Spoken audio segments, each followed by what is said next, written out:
This is now known around the league.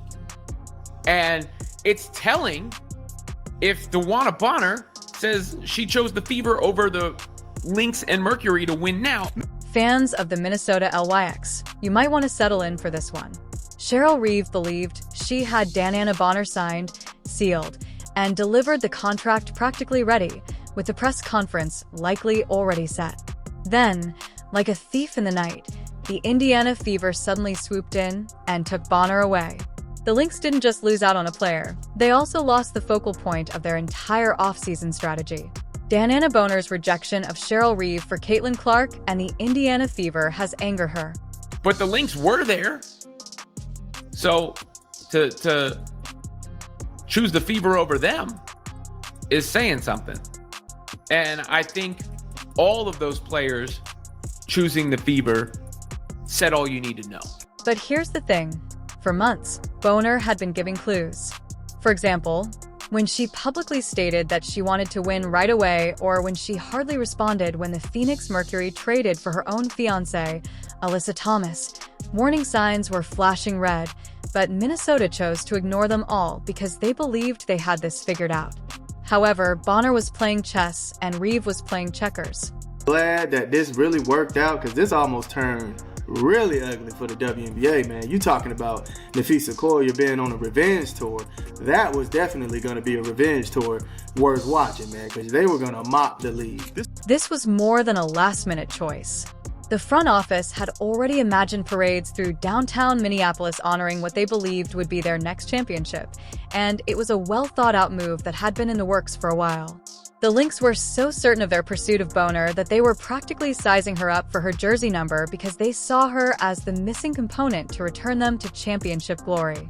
Man, I want y'all to hear this. All 5 of last season's regular starters left during this offseason free agency. They're talking about the Connecticut Sun here, including 3 who had spent their entire careers, a collective 23 seasons with the organization. One of those players, Alyssa Thomas, sought a move to a championship contender, Phoenix, with superior facilities. The basketball equivalent of purchasing a home before the first anniversary is risky, needless, and desperate. If you want evidence of how deeply Minnesota was committed to this plan, they even contemplated trading for Alyssa Thomas Bonner's fiancé in an effort to sweeten the deal. Nonetheless, the other things or other desires or other factors, as they say, I'm pretty sure that's the key factor of why she left and why she went to the Fever instead of the Lynx. While Minnesota was out there trying to make a public spectacle of their pursuit, the Fever was putting together a masterclass in patience and precision, making Reeve think she had this figured out while they set the stage for the ideal steal. Meanwhile, Indiana was playing it cool, with no leaks, no flashy moves, just smart, quiet relationship building behind the scenes. Thinking of the Lynx, man, that would be a disgusting team if she ended up going to the Lynx, man. Can you imagine Alyssa Thomas going to the Lynx, allowing Nafisa Collier to play the 4, and then you even have Bonner there as well? Like, dog, that is... Woo. Bonner abruptly declined Minnesota's offer and decided to join forces with Caitlin Clark in Indiana. The Lynx left them reeling and furious because what was meant to be their biggest offseason acquisition had just fallen through their fingers, and there was nothing they could do about it. I can't even imagine Fee at the 3, and then you have Bonner and Alyssa at the 4 and the 5. Oh my goodness, bro. You could tell the Lynx knew that the Indiana Fever were piping up as far as grabbing some of the best players to make that organization run like a well-oiled machine, man. The most bizarre part was that for months, DeWanna Bonner had been leaving clues about her true intentions, and no one in Minnesota had noticed. The signs were as obvious as day, if only they had been paying attention. Bonner played Cheryl Reeve and the Lynx front office like a fiddle, and they never saw it coming. Game. Now, there's certain pictures coming around, floating around online of Caitlin Clark and DeWanna Bonner at the All-Star game, chopping it up, kind of insinuating, not saying that this facts, that this whole situation kind of could have been in the works already. Although the basketball world believed Minnesota was the frontrunner for Bonner, she was already setting the stage for future with Clark in Indiana. Recall the WNBA All-Star game from last season. where pictures of Bonner and Caitlin Clark having intense, focused conversations surfaced.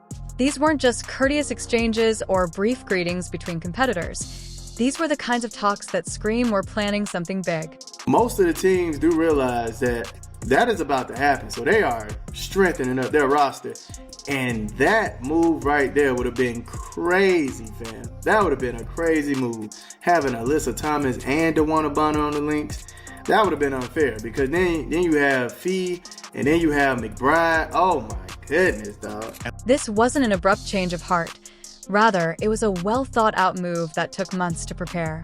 Bonner gave Minnesota the impression that they were ahead, but in actuality, she had already sided with the Fever's vision long before free agency even opened. While Reeve and company were busy formulating their championship strategy, Bonner was covertly investing in the Indiana Fever's long-term plan. From the jump, I felt like Alyssa Thomas and DeWanna Bonner was going to be that other couple that always stayed together. But, DeWanna Bonner pulled a rabbit out of the hat on me, man, and said, hey, I'm going Indiana.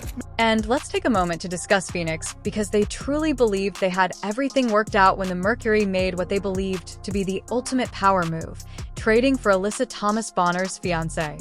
Their front office must have been congratulating themselves because they thought there was no way she would reject us now that we had actually brought in her partner, but then reality set in. Bonner didn't just turn them down. She didn't even appear tempted. Phoenix's big plan fell flat, and they were left wondering how they went so wrong. But Phoenix also heavily courted Bonner, league sources said, yet the desire to win immediately, among other factors, led Bonner to the Indiana Fever. On paper, however, it made perfect sense for a 37-year-old veteran seeking one final ring before retirement. They had the championship pedigree, a seasoned coach in Cheryl Reeve, and a roster full of talented players ready to win. However, Bonner noticed something different, something that both Minnesota and Phoenix somehow missed. Now, I wonder what the other factors were. I mean, going to the Lynx is definitely a win right now situation. It's mainly the other factors that made her go to the Indiana Fever. Made her formal declaration following her signing with Indiana instead of discussing joining a well-known powerhouse. Bonner highlighted how excited she is to be a part of an organization on the rise and dedicated to growing women's basketball. This isn't just PR jargon. She's a seasoned professional who knows when she sees real potential. Others viewed Indiana as a work in progress, but Bonner saw an opportunity to create something unique, and she's now prepared to accomplish just that. I think maybe Bonner is going towards popularity. Maybe she grow that popularity, and then after the season is over with, or when she retires, she can start her own podcast and have people check in with her. I don't know. I'm just giving out hypotheticals here. When DeWanna Bonner signed with Indiana, she wasn't looking for an easy ring. Rather, she wanted to create something that would transform a struggling team back into a legitimate powerhouse. If you ask her, that journey to greatness begins now. The Indiana Fever went from being a WNBA afterthought to the hottest ticket in town. With that move right here, she's basically saying, I want to play in front of sold-out crowds. I want to get that popularity popping. I want people to sell out my jersey. The most revealing aspect of Bonner's choice, she went beyond simply saying she wanted to support Indiana in competition. She specifically mentioned helping them return to championship form. This wasn't about joining an established contender like Minnesota or Phoenix.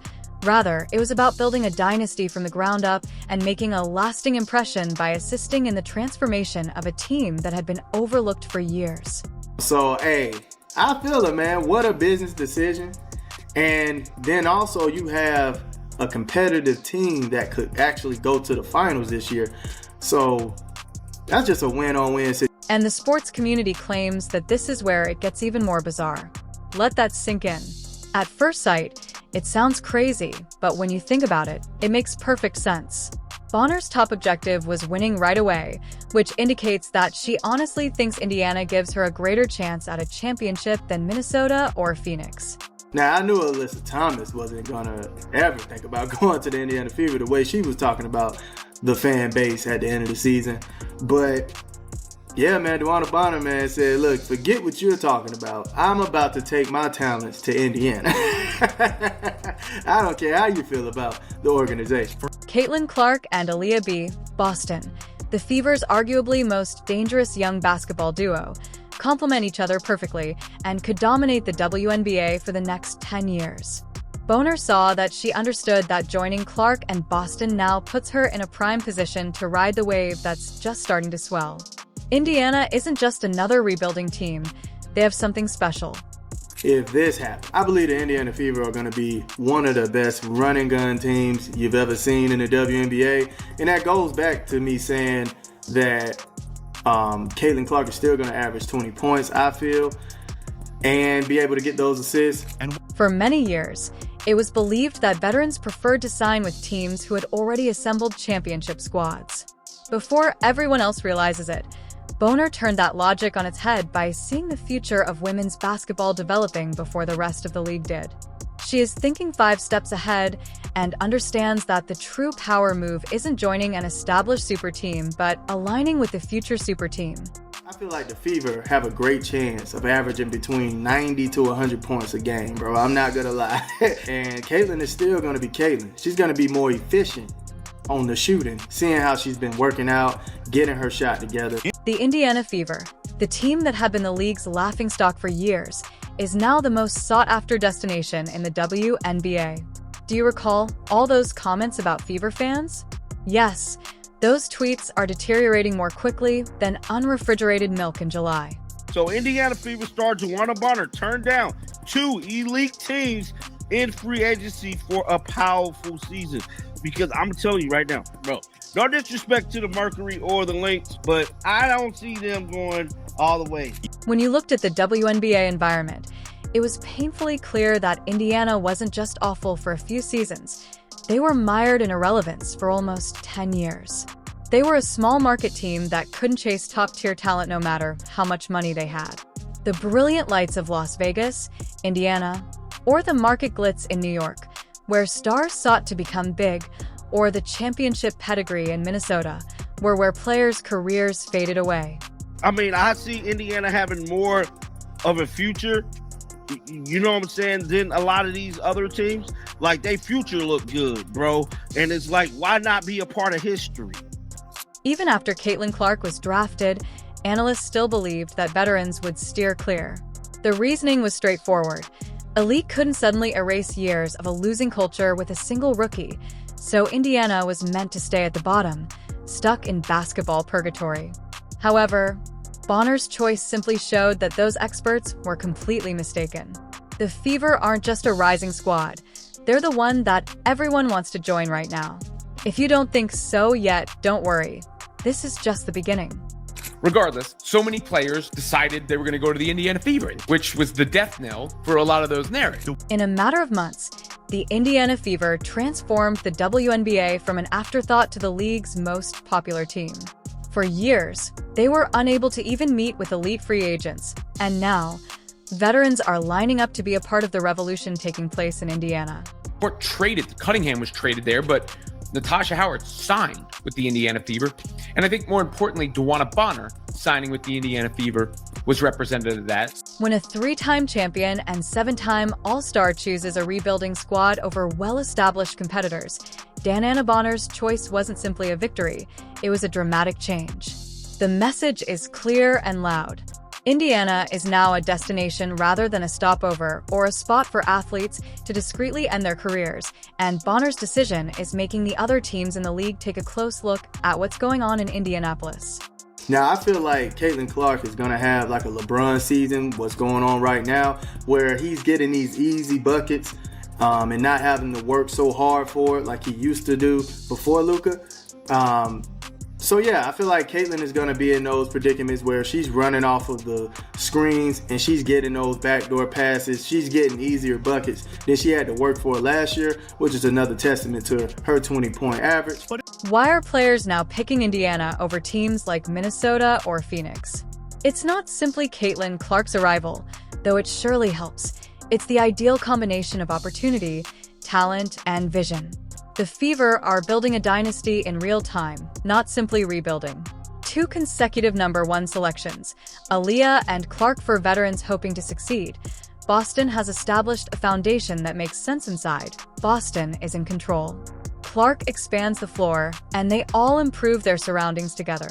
And like I've said, there's so many pros to playing for the Indiana. The pros being that you get more attention, you get more endorsements, you get a chance to win, you get fans on the road or away, or at home. All these things come to you when you're playing for the Fever.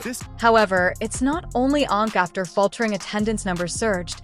Court chemistry and the Fever became the biggest show in women's basketball, and their games were now must-see events. Every player on the team has the chance to boost their profile thanks to the unparalleled media attention. Veteran players nearing the end of their careers are receiving deals, and this type of exposure might result in a sizable salary both now and in retirement. Only will DeWanna Bonner exceptional on the court, be an immediate difference maker for the Fever, but the veteran presence and leadership should bring locker room, heaven. It should bring locker room a good sense. She didn't just want to win. She wanted to help shape the league's future, and that's exactly what she's doing. This isn't just a team on the rise. This is a complete power shift in the WNBA, and Bonner saw it before most of her words say it all. I'm very grateful to be joining an organization that's on the rise and committed to growing the sport of women's basketball.